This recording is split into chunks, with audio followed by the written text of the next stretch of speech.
ready for another Albritton letter. Ronnie couldn't be here today. He said he was had a little death in the family or something. I called Ronnie. He wanted to come and join us, but he had to take off to South Carolina again. His wife, her brother, passed away, and he's been failing for some time. His wife died last year, and so he's been failing, and they knew he was like on his way out. So it did happen. They just got home from up there, and now They were just up last week. yeah. Yeah. But he wanted us to give a little moment of silence for Everett Rogers. Everett Rogers was his brother-in-law. Everett Rogers was Ronnie's brother-in-law, Linda's brother. And so let's have a little moment of silence for Everett Rogers on his way to the kingdom of heaven.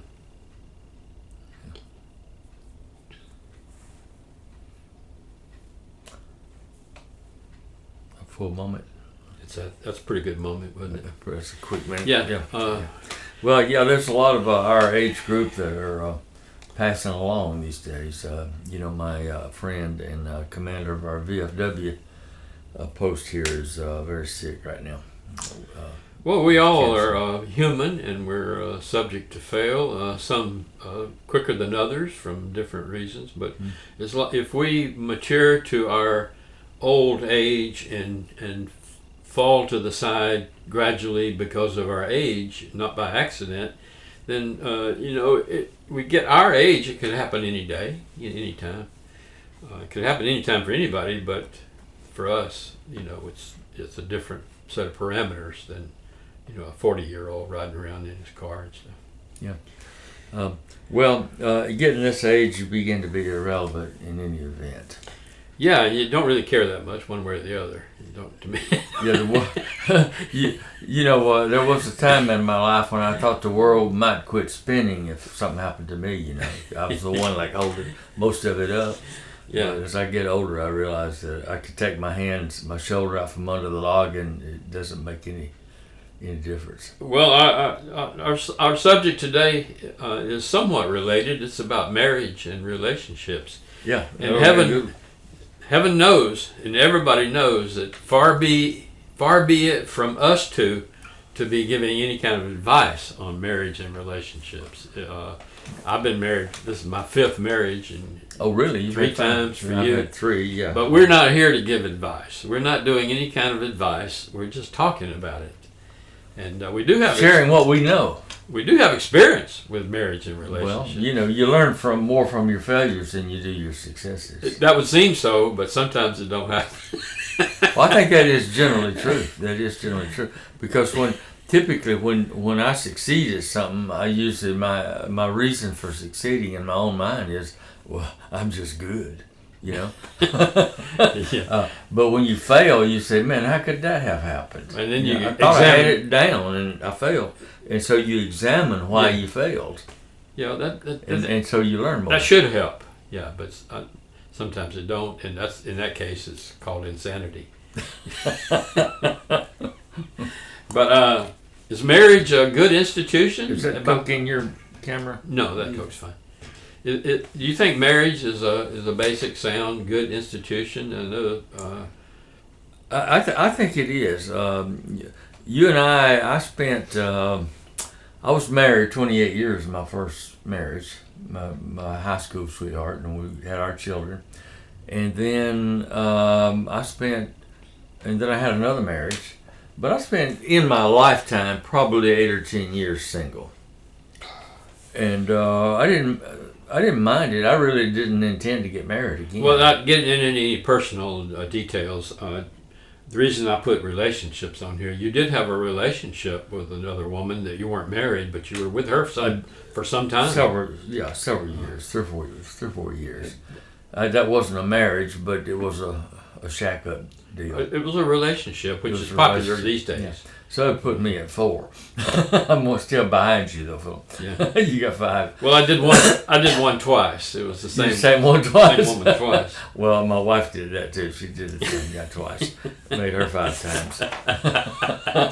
But anyway, we learn from those things. And to tell you the truth, having lived both ways, marriage has probably more benefits than not being married. Well, why should couples get married? Why should that happen? Well, I think, the most compelling reason when you're young is for sex. I mean, it's for it's more emotional passion kind of a thing. Yeah. You get married because you just want to be with that person all the time. That's all you can think about. You can't think about anybody else. Well, that's true for our age more so than today, because people shack up and they don't think twice about just having a sexual relationship without being married. No, there seems to be no moral impediment today in today's moral standards. And religion plays a part. Religion plays a part. Culture and society, because you just don't. If you go to a social function, and you're not married, why you're just kind of I don't know. It's just not a good fit. Do you think people sometimes just get married because it's an expedient thing to do? Expediency, finances or whatever. Expediency is probably the best word to describe marriage. Or it is. I don't say it's the best word, but it is a word that why people get married. You kind of promise. You're promised not to go astray and join up with somebody else. When you get married, you're locked into being just with that person. Well, monogamy. Yeah.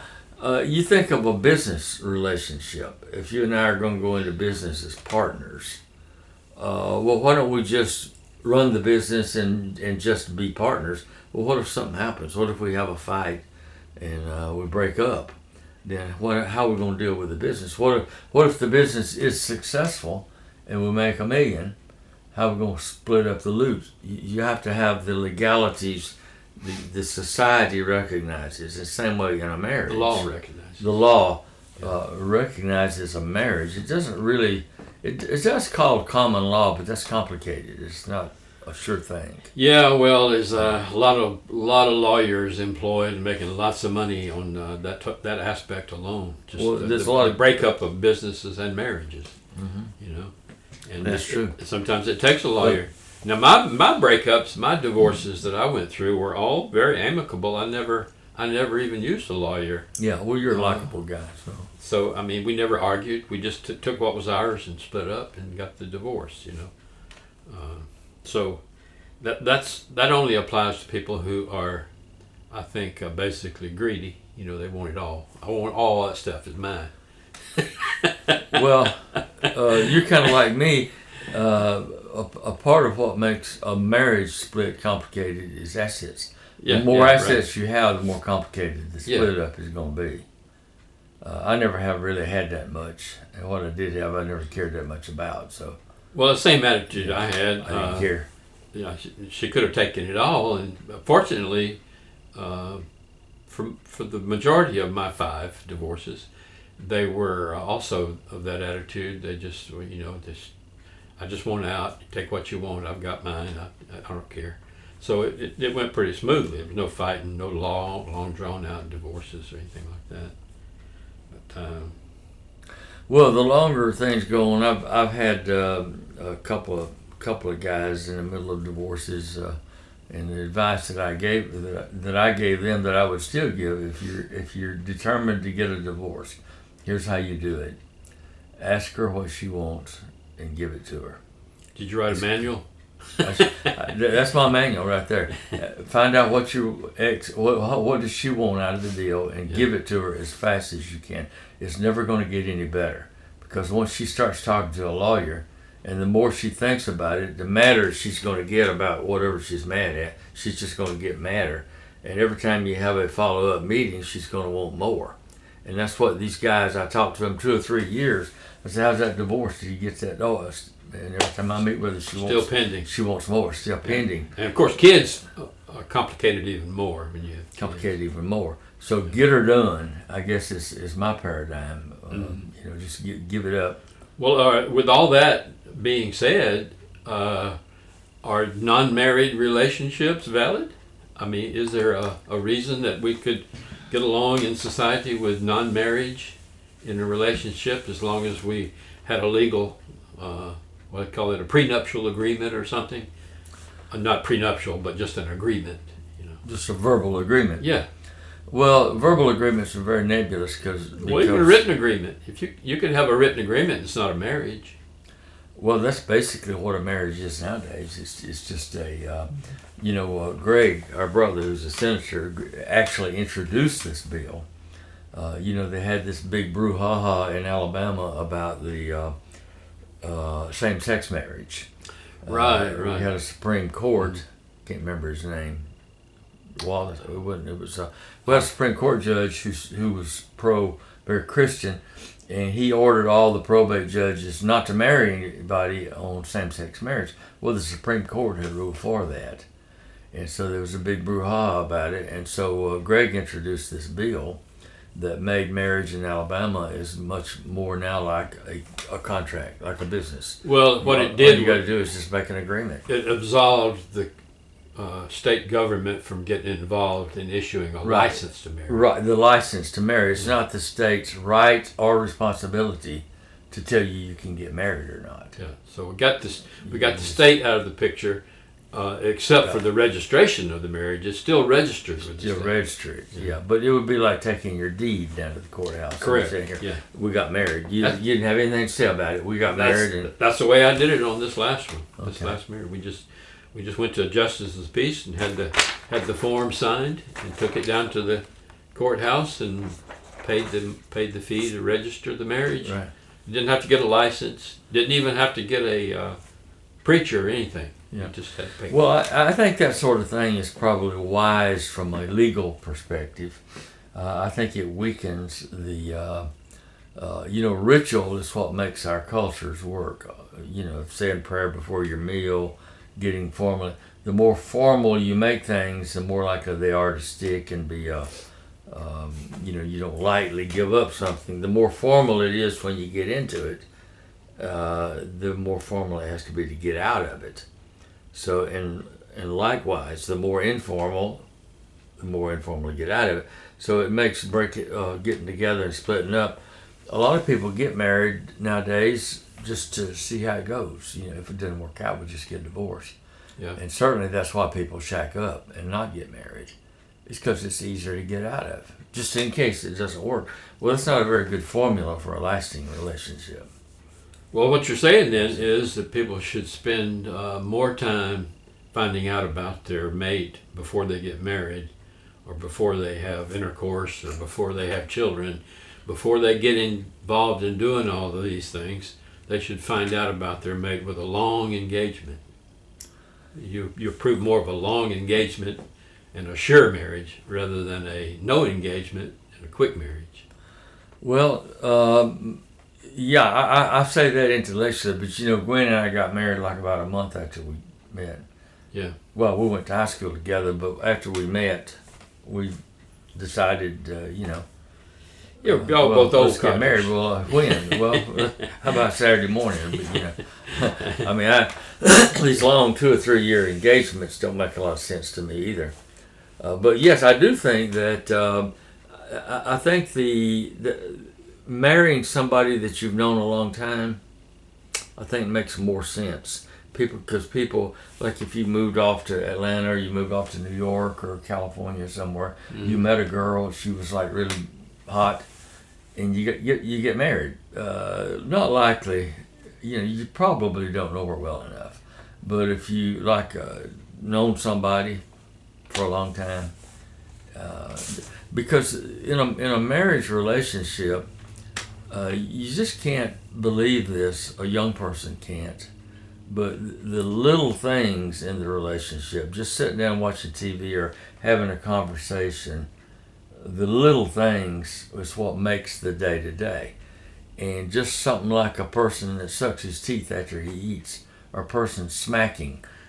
You may not know that about them, but when you sit down at the table every day and they're sitting there smacking their food, you discover something or that sucking just on annoys you. Yeah. It annoys you. That can get so huge, it just drives you crazy.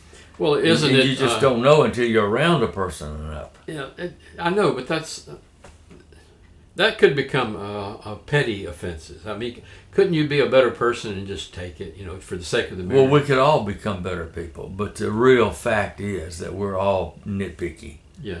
And when something may not bother you, but then again, some little something might bother you, and you just never know until you're around a person. Well, segue, that word you like, segue. Let's segue into what are some details that make a good marriage? That's a good question. What makes a good marriage? I think, first of all, physical attraction. That sounds shallow. But to me, that's first and paramount. You have to be physically attracted to the person. Because otherwise, they're just a person. I mean, I've seen, you just want to like... Well, at least when you're young, the goal is to have children.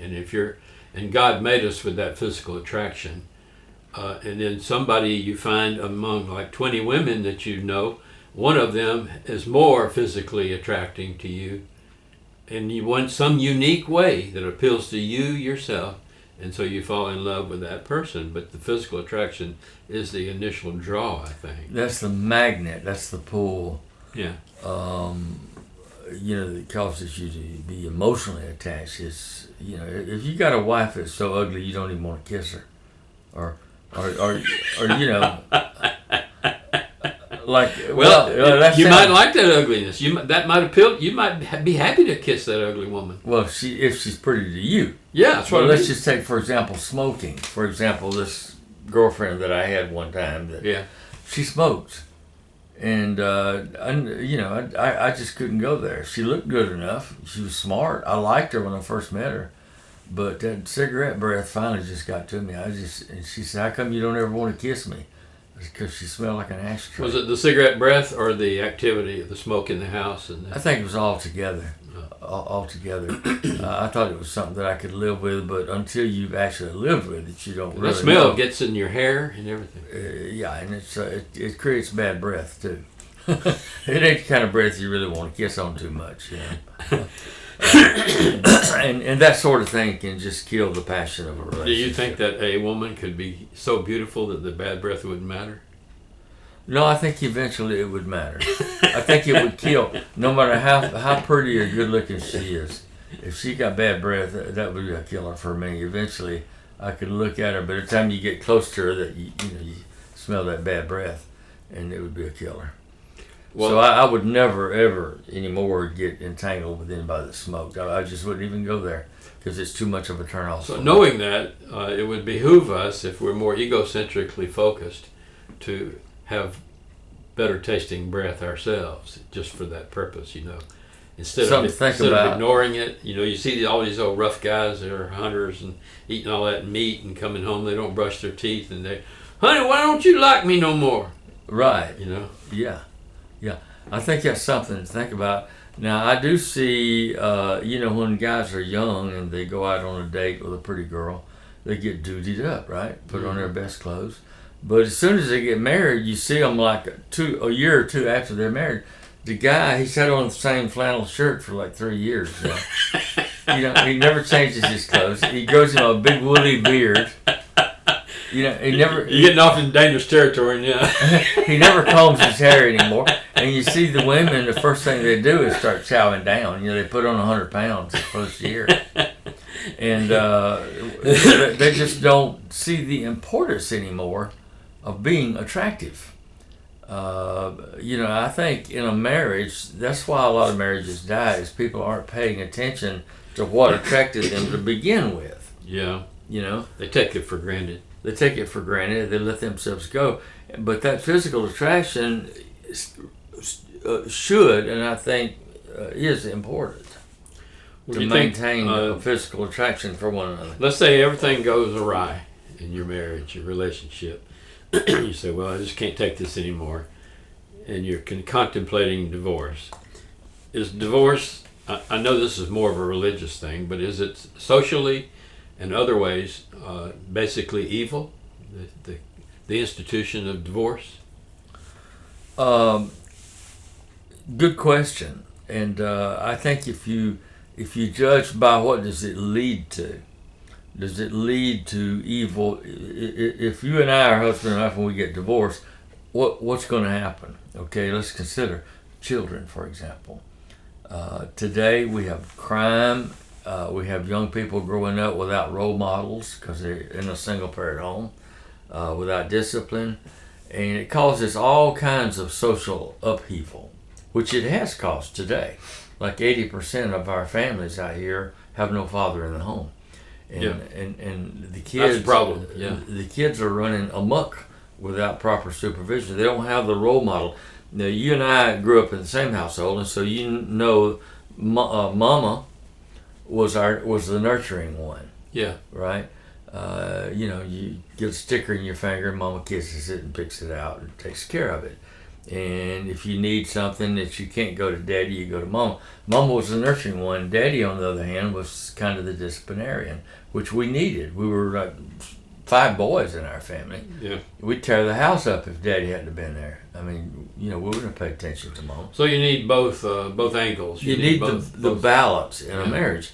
And so when you break up, have a divorce, there's a high probability that your children are going to suffer from it. That they're going to have disciplinary problems, attitude problems, may drop out of school, all kinds of social ills. So is that a sin? I mean, is that evil? Yeah. If you look at the repercussions, the repercussions are an evil repercussion. So is divorce evil? In a way, it kind of is. You have to consider what is the cause of but it. I mean, what if you don't have kids or anything? Is there justification for a divorce? I would think yes, there is. Oh, I think there's justification for divorce, yeah, but it's not. It's never a good thing, because let's just take assets for example. We talked about that a minute ago. It's hard to ever accumulate assets. People who stick together, husband and wife, if they stick together through thick and thin, even though they have stumbling blocks, maybe one of them cheats or something, whatever, it's justifiable, right? Yeah. But if they can manage to get over that stumbling block, then they don't have to split up the loot. Now, if you split up the loot too many times, you're never going to accumulate anything, right? Because you're always living in a boarding house, or you split up, you moved out into a hotel. And so you see people, they never made a lot of money, but they stayed together. And over time, they lived good. They lived better, even though there were no children involved, because they had assets, they had a nice home, they accumulated properly. So by the time they're retirement age, they have something to rely on. They're more secure, yeah. Because divorce will kill you financially. Everybody's ever had a divorce knows that. You can't get ahead divorcing wives. Yeah. Some of these rich guys like, Donald Trump or those... Bill Gates. Yeah, Bill Gates cost them millions. I don't have millions, And so you can't accumulate anything. So even if they're not kids, the other thing is relationships. Because when you marry somebody, they become one, as the Bible says. They become as one. And you get to know her family, she gets to know your family. And the family dynamic begins to be kind of merged. And so your family, if you dump your wife or she dumps you, your family misses, she's divorced from your family as well, because they don't see her anymore either, most likely. Well, what about this concept? And they didn't have a choice in that, and they kind of liked your wife, There's this concept that's Bible related also. It's called equally yoked. If you are married to somebody and you are not equally yoked, which I perceive to mean you're both doing your part, you're equally struggling for the marriage to succeed. I have a different perspective on that, but go ahead. Okay, yeah, but if you're not equally yoked, isn't that another justification for getting out of the harness? Some things you can learn. That's what the whole of life is about, is learning and changing, right? And that's kind of like Ronnie was telling in our recent podcast that we did about me helping him with the sheetrock, about hanging sheetrock with a short guy. Oh, yeah. I don't remember what the problem was, but to me, equally yoked has to do with intellect. If you marry somebody that's intellectually inferior, she might be a beauty, but if she's a dimwit and you are kind of an intellect, that gets frustrating. It really does get to where you can't even have a conversation. So, equally yoked, similar intellect, beauty. I think physically that people attract one another. Even the ugliest person can find another ugly person that they think is beautiful, right? But if a person marries out of their aesthetic realm, sometimes it doesn't work. Wealth, if people, you'll notice that wealthy people tend to marry other wealthy people, you know? Yeah. A lot, because the culture is different as well in a wealthy person's world. Oh, Reba married her bus driver, didn't she? Reba did? Yeah. Well, it can work. I guess it can work, but it's a difficulty. That's why I see equally yoked, that is compatible. Now, like in some countries, like India, for example, the parents pick the partner. And in a way, and those marriages last. They don't have this high divorce rate as we do. Before we run out of time here, I want to touch on this thought here at the very end of our podcast time. You've been married, you're married for like 30, 40, 50 years, and your spouse passes away. Mm-hmm. Should you consider getting remarried, or are you bound to that person that you were married to until they died? Depends on personal approach to it, I guess. But how do you feel about that? Well, I feel like marriage as an institution is a good thing. If you're separated by death, though. I know, but if you're separated by death and you've had a good marriage, I think the probability is much more likely that you will be lonely and that you'll miss that institution of a companion and you'll get married again. Now, maybe if you've been married for 30 years and you're miserable, you know, if you're a woman and your husband beats you every day for 30 years, you're liable to have kind of a sour attitude about marriage. You say, well, never again. But if marriage has been good for you and you've enjoyed, you know, chances are you're going to, you know, want to remarry, I think. Well, and I think that's probably a good thing. How do you feel about this anti-religious concept of marriage, of marrying your same gender, guys marrying guys and women marrying women? You think they should just forget about marriage? Just, if they're going to have a relationship, that's up to them what they do. But to get married, but should society limit that? I think society should limit it. Yeah, I don't think under the law. We have a Judeo-Christian ethnic in our country that's recognized, has been since its beginning, and I personally think it's a man and a woman. If two guys want to be friends, if they want to be homosexual, that's fine with me. But not legally married. Not legally married. No. No, I don't think so. If they want to make a will and leave their property, do it the way you would do that. Yeah. Not under the marriage laws. Right. No, I'm against that. Okay. Well, we're out of time again. Are we really? Yeah. Wow, we had a lot.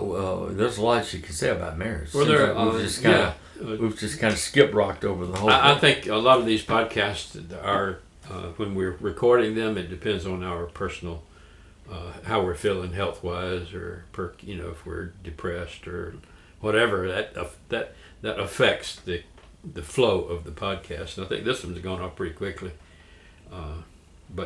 Well, overall, I think marriage is a good thing if it's a good marriage. If it's a bad marriage, it's not so good, because it's hard to stay cooped up in four walls.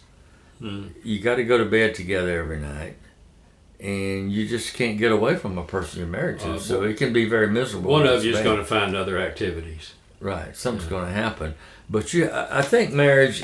I used to think, well, look, I don't want something I have to work at.